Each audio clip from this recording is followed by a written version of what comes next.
오늘 우리에게 주시는 하나님의 말씀은 시편 78편 1절에서 8절의 말씀 제가 봉독하겠습니다. 내 백성이여 내 율법을 들으며 내 입의 말에 귀를 기울일지어다. 내가 입을 열어 비유로 말하며 애로부터 감추어졌던 것을 드러내려 하니 이는 우리가 들어서 아는 바요 우리의 조상들이 우리에게 전한 바라. 우리가 이를 그들의 자손에게 숨기지 아니하고 여호와의 영예와 그의 능력과 그가 행하신 기이한 사적을 후대에 전하리로다. 여호와께서 증거를 야곱에게 세우시며 법도를 이스라엘에게 정하시고 우리 조상들에게 명령하사 그들의 자손에게 알리라 하셨으니 이는 그들로 후대 곧 태어날 자손에게 이를 알게 하고 그들은 일어나 그들의 자손에게 일러서 그들로 그들의 소망을 하나님께 두며 하나님께서 행하신 일을 잊지 아니하고 오직 그의 계명을 지켜서 그들의 조상들 곧 완고하고 배역하여 그들의 마음이 정직하지 못하며 그 심령이 하나님께 충성하지 아니한 세대와 같이 되지 아니하게 하려 하심이로다. 아멘. 5월은 가정의 달입니다. 각 가정마다 하나님의 보호하심과 또한 즐겁고 행복한 일들이 가득하기를 소망합니다. 온라인으로 들으시는 우리 금옥교회 성도 여러분, 여러분들이 생각하시는 가정은 어떤 가정이십니까? 어떤 가정을 바라시고 계십니까? 아마 이런 가정을 생각하시고 또한 원하시고 바라실 것입니다. 그것이 무엇이냐? 행복하고 좋은 일들만 가득한 가정을 원하시고 바라시고 계실 것입니다. 그렇다면 세상에서 말하는 행복한 가정과 성경에서 인정하는 가정이 어떤 가정일까요? 아마 이런 가정일 것입니다. 가족들에게는 많은 것을 제공하는 안식처이면서 경제적인 면에서는 필요한 것을 공급해 주는 곳, 또한 정서적인 안정감을 제공하고 교육적인 역할을 잘 감당하는 가정이 가장 좋은 가정이었을 것입니다. 그런데요, 시대가 변하면서 이런 것들이 가정에서 점점점 사라지고 있다라는 것입니다. 왜냐하면 함께 일하며 경제적인 필요를 채워주는 가정이 직장의 이 부분에 대해서 빼앗기게 되었고 핵가족이나 1인 가구로 말미암아 관계로부터 얻을 수 있었던 정서적 안정감이 사라져 버렸기 때문입니다. 또한 교육적인 역할을 감당했던 가정이 학교의 모든 교육을 양보하다 보니 가정이 감당해야 될 그런 능력들이, 기능들이 약하게 되었거나 사라지게 되었다라는 것입니다. 결국 가정이 감당해야 할 기능들이 사라지고 또한 약하게 되다 보니까 결국은 가정 붕괴로 이어지게 되었다라는 것입니다. 최근에 일어나는 많은 사건들을 보면 가정에 붕괴되는 사건들이 많이 있습니다. 그중 하나의 뉴스를 소개해 보면 공감 언론 뉴시스에 이런 제목의 글이 있었습니다. 가족 간의 폭력과 범죄. 여기에 한 가정이 있었습니다. 이 가정은 남들이 부러워할 정도로 행복한 가정이었습니다. 그런데 한 가지 남편에게 잘못된 습관이 있습니다. 그것이 무엇이냐면 마음이 상하면 대화로 푸는 것이 아니라 새벽까지 술을 마시고 들어와 폭력을 행사한다라는 것입니다. 어느 날 남편의 거친 욕설을 참지 못한 아내가 화를 내다가 오히려 이마가 찢어지고 평생 지워지지 않는 빨간 멍자국만 얻게 되었습니다. 가정이 사회에서 유일한 안식처가 되어야 하는데 폭력의 장으로 변질되어 가고 있다라는 것입니다. 여성가족부에서 가족폭력 실태조사를 하게 되었는데요. 부부간 폭력 경험한 적이 있다. 그 비율이 53.8%였고 이 중에서 신체적 피해를 입게 되었다는 비율이 51.3%였습니다. 그것뿐만 아니라 자녀에 대한 학대도 많았습니다. 학대를 받은 적이 있다. 59.1%였습니다. 결국 폭력을 견디다 못해 스스로 목숨을 끊거나 살인하는 경우도 비일비재하다라는 것입니다. 이것을 볼 때 가정 안에서 모든 관계들이 파괴되어지고 있고 심각한 문제로 나타나고 있다라는 것입니다. 하지만 이렇게 파괴되는 가정만 있는 것은 아닙니다. 우리 주위에도 가정의 소중함을 잘 알고 있기에 아름다운 가정을 만들기 위해 노력하는 분들이 많이 계십니다. 좋은 남편이 되려고 수고하고 좋은 아내가 되려고 애를 씁니다. 모범을 보이는 부모가 되려고 관심을 기울이고 땀을 흘립니다. 자랑스러운 자녀가 되기 위해 부족하지만 고민하고 많은 노력들을 합니다. 이런 사람들과 가정이 사회를 밝게 하고 나라를 견실하게 만듭니다. 이런 움직임이 미래의 소망이 되는 것입니다. 신앙인들에 있어서 가정은 더욱 중요한 의미를 가지고 있습니다. 가정이 위기를 맞이하는 시대에 신앙인들이 가정을 세우는데 많은 노력들을 해야 합니다. 왜냐하면 사회를 밝게 하고 나라를 견실하게 하는 이유도 있지만 큰 이유는 바로 하나님의 뜻을 실현하는 것이기 때문입니다. 그렇다면 가정에 대해 신앙인들이 가져야 할 분명한 확신은 무엇일까요? 첫 번째로 가정은 하나님이 주신 것이다라는 확신이 있어야 합니다.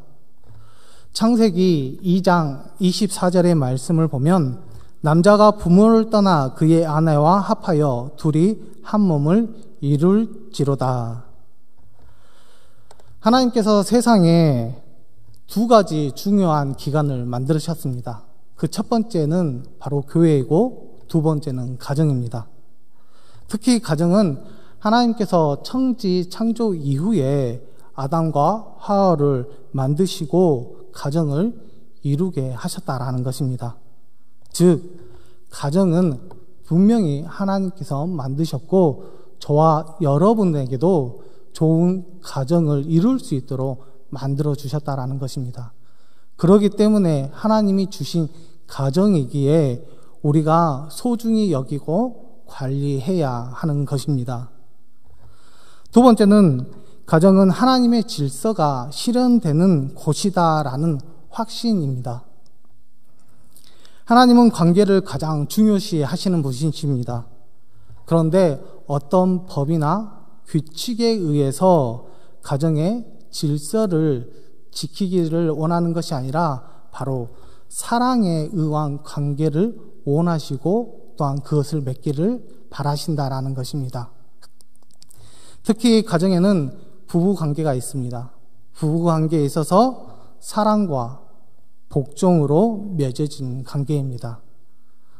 또한 가정에는 부모와 자식 간의 관계가 있습니다. 그것은 공경과 순종으로 맺어지는 관계입니다. 이 관계에 의해 하나님의 질서가 이루어지게 되면 가정은 어떤 가정이 되겠습니까? 아마 작은 천국이 그 가정 안에 있게 될 것입니다. 작은 천국이 가정 안에 있게 되는데 그것을 실현시키기 위해서 우리가 얼마나 아름답게 가꾸어야 하는지 우리가 다시 한번 생각해 볼 필요가 있습니다. 그리고 세 번째는 가정은 하나님께서 주신 기회이다라는 확신입니다. 가정에는 각자의 역할이 있습니다. 부모로서의 역할이 있고 자녀로서의 역할이 있습니다. 그런데 그 역할을 담당하는데 힘들고 어렵고 또한 고난의 길이 연속입니다. 그럴 때 가족끼리 서로 도울 수 있는 귀한 기회를 얻을 수 있는 곳이 바로 가정입니다.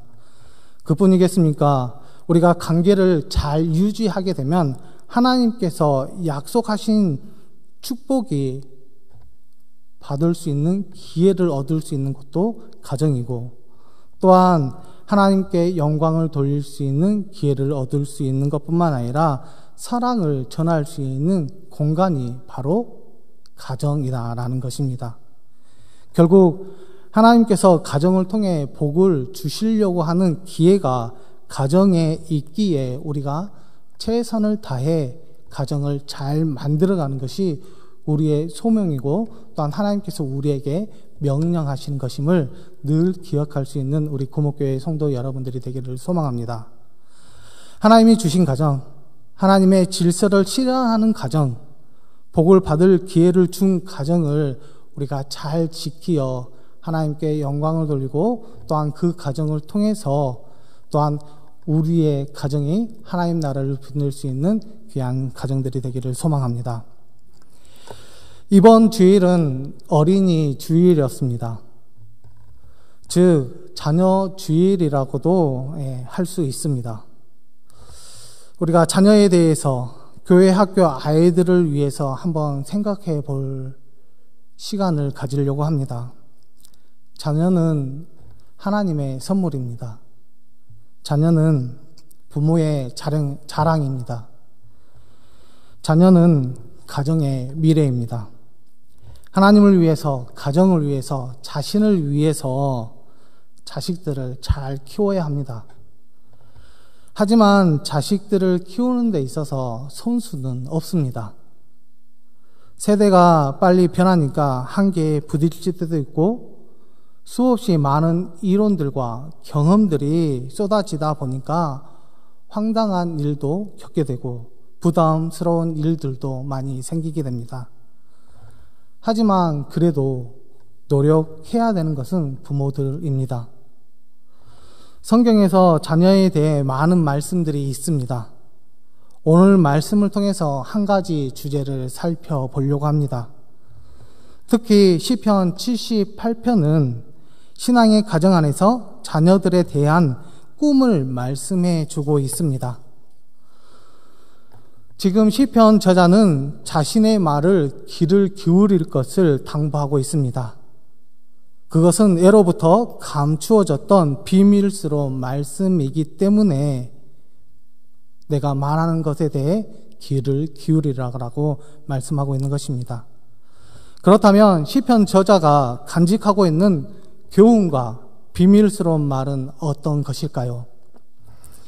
4절의 말씀입니다. 우리가 이를 그들의 자손에게 숨기지 아니하고 여호와의 영예와 그의 능력과 그가 행하신 기이한 사적을 후대에 전하리로다. 아멘. 4절 말씀 중에서 자세히 보아야 할 말씀이 있습니다. 그 말씀이 무슨 말씀이냐? 여호와의 영예와 그의 능력과 그가 행하신 기이한 사적. 이것은 하나님의 행적과 하나님의 능력과 그리고 하나님이 이루신 놀라운 일들을 말하겠다라는 것입니다. 이것을 자세하게 다시 한번 말씀해 드리면, 우리 하나님이 어떤 분이냐, 그에 대해서, 하나님께서 모든 것을 할 수 있는 능력이 있는데 그 능력이 무엇이냐, 그것에 대해서, 또한 하나님께서 놀라운 일들과 기적을 행하시는데 그런 일들이 어떤 일들이었느냐, 이거에 대해서 내가 다시 한번 말하겠다라는 것입니다. 그런데 이 교훈과 비밀스러운 말은 어디서 알게 되었을까요? 3절의 말씀에 그 뜻이 나와 있습니다. 3절의 말씀입니다. 이는 우리가 들어서 아는 바요 우리의 조상들이 우리에게 전한 바라. 이스라엘 백성들이 알게 된 이유는 바로 부모, 조상들로부터 전해 받았다라는 것입니다. 물론 자신들의 삶 속에서도 경험이 있었을 것입니다. 하지만 자신의 조상들로부터 전해준 말씀이 자신의 경험보다 더 복된 말씀인 줄 그들이 확인하게 되었고 확신을 갖게 되었다라는 것입니다. 그렇기 때문에 그들이 말하는 것은 우리가 받은 유산 중에서 가장 중요한 유산을 받았고 최고의 유산을 물려받았다라는 것을 그들이 말씀하고 있는 것입니다. 그렇다면 이들이 이 교훈, 비밀스러운 말씀을 어떻게 하겠다라고 지금 말하고 있습니까? 4절의 말씀을 보면 후대에 전하리로다라고 말하고 있습니다. 부모께 받은 유산을 더 아름답게 만들어서 자손들에게 후대에 전하겠다라고 그들이 다짐하고 있는 것을 보게 됩니다. 부모로서 가장 멋진 유산을 내가 물려주겠다라는 것을 그들의 마음 가운데 확신을 가지고 이렇게 대답하고 있는 것을 보게 됩니다. 그렇다면 그들이 이것을 자손들에게 전해야 할 만한 그런 이유가 있을까요? 5절의 말씀입니다. 여호와께서 증거를 야곱에게 세우시며 법도를 이스라엘에게 정하시고 우리 조상들에게 명령하사 그들의 자손에게 알리라 하셨으니 하나님께서 명령하셨기 때문입니다. 신앙의 유산은 하나님의 명령이 있었습니다. 하나님께서 관심을 갖고 계시고 강조하신 학고부동한 뜻이 담겨져 있기 때문에 후손들에게 전하라고 분명히 말씀하고 있는 것을 보게 됩니다. 그러면 왜 하나님께서 자손들에게 이것을 전하라고 그들에게 말씀하고 있을까요? 그의 대답은 바로 7절과 8절의 말씀에 있습니다. 7절과 8절의 말씀입니다. 그들로 그들의 소망을 하나님께 두며 하나님께서 행하신 일을 잊지 아니하고 오직 그의 계명을 지켜서 그들의 조상들 곧 완고하고 패역하여 그들의 마음이 정직하지 못하며 그 심령이 하나님께 충성하지 아니하는 세대와 같이 되지 아니하게 하려 하심이로다. 아멘. 그들에게 가장 중요한 것이 있다면 이것입니다. 자녀들이 소망을 하나님께 두는 삶을 살게 하겠다라는 것입니다. 소망을 하나님께 둔다라는 것은 어떤 의미입니까? 하나님 없이는 살 수 없다. 하나님께서 나의 모든 것을 책임져 주신다라는 그런 확실한 믿음, 그리고 내가 어려울 때 내가 하나님을 바라보고 기도할 수 있는 마음을 그들에게 허락하고 계시는 것을 보게 됩니다. 자녀들이 멀리 떨어져 있는 자녀들에게 힘들고 어려울 때 돈을 붙여줄 수는 있습니다. 하지만 옆에서 지켜주지는 못합니다. 어려움을 당한 자녀를 위해 걱정하고 기도할 수는 있습니다. 하지만 옆에서 해결해 줄 수는 없습니다. 또한 자녀들의 마음에 근심이나 두려움이나 좌절감, 이런 것들이 그들을 엄습하고 있을 때 우리는 그들 옆에서 변화를 줄 수 없습니다. 하지만 그들에게 소망을 하나님께 두게 하면 많은 것들이 해결되는 줄 믿습니다. 부모를 통한 하나님의 말씀으로 얻은 귀한 신앙의 교훈, 교회 어르신들로부터 들은 신앙의 살아있는 교훈, 자신이 신앙 경험에 확실한 믿음을 가지고 분명하게 가르치는 교훈, 이것을 자녀들에게 전해주는 것이 그들이 소망을 하나님께 두게 하며 살게 하는 것입니다. 각 가정마다 집에는 자녀들이 있습니다. 또한 손지들도 있는 가정들도 있을 것입니다. 하지만 그렇게 하지 못하는 가정들도 있지만 우리가 자녀에게, 자손들에게 가르쳐야 할 것이 있다면 분명 그것은 소망을 하나님께 두며 살 수 있도록 동요하고 칭찬하는 것입니다. 그뿐만 아니라 교회 학교 학생들도 많이 있습니다. 유치부로부터 청년에 이르기까지 그들이 다 내 자식이다, 내 손주다라고 생각하시어 만나면 칭찬해 주시고 격려해 주시고 기도해 주셔서 그들이 소망을 하나님께 두며 살아갈 수 있는 귀한 자녀들이 될 수 있도록 성도 여러분들이 먼저 관심을 가져주시고 사랑을 전할 수 있는 믿음의 자녀들이 되기를 소망합니다. 우리의 미래는 다른 곳에 있지 않습니다. 바로 자녀가 우리의 미래입니다. 우리의 미래인 자녀가 하나님을 바라보지 않고 세상을 바라보고 있다면 우리의 미래는 없습니다. 부모로서 끝까지 자녀들을 위해서 기도해야 합니다.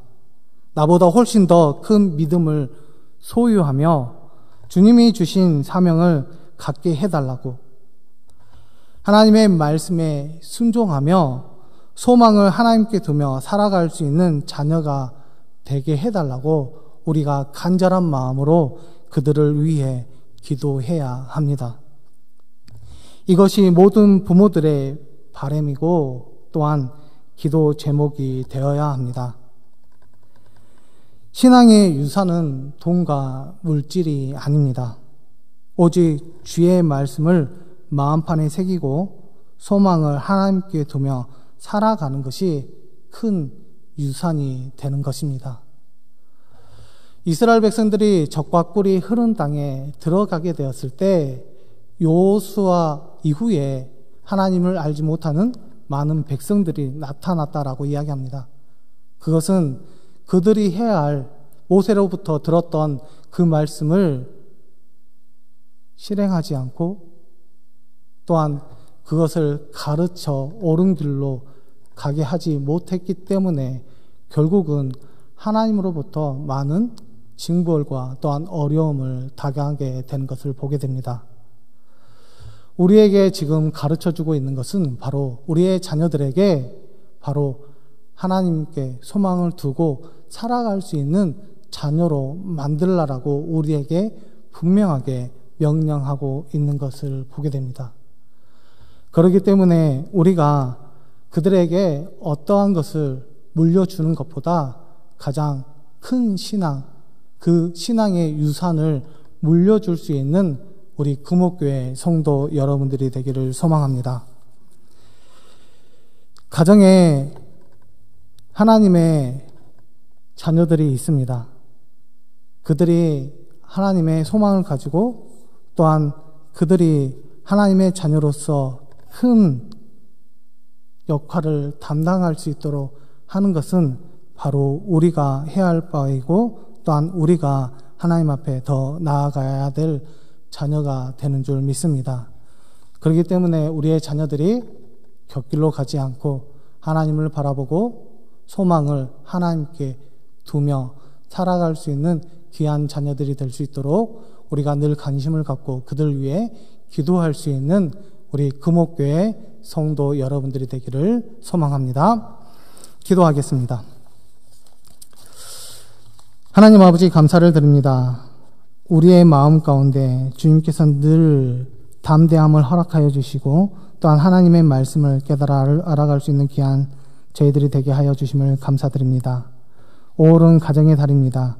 우리가 이 가정의 달 하나님의 말씀을 더욱더 기억하게 하여 주시옵시고 우리의 자녀들이 하나님의 뜻 안에서 살아가며 세상을 바라보는 것이 아니라 더욱더 하나님을 바라보고 하나님 안에서 늘 크게 쓰임을 받고 소명을 다할 수 있는 귀한 자녀들이 되게 도와주시옵소서. 아버지, 무엇보다도 가정을 하나님께서 만들어주시고 함께하여 주신 줄 믿습니다. 우리의 귀한 가정이 더욱더 하나님을 바라보게 하여 주시옵시고 또한 가정 안에서 아버지 늘 좋은 소식과 또한 기쁨의 일들만 일어날 수 있도록 하나님께서 역사하여 주시옵소서. 모든 것들 주님 앞에 맡겨오며 우리를 권하신 예수님의 이름으로 기도드리옵나이다. 아멘.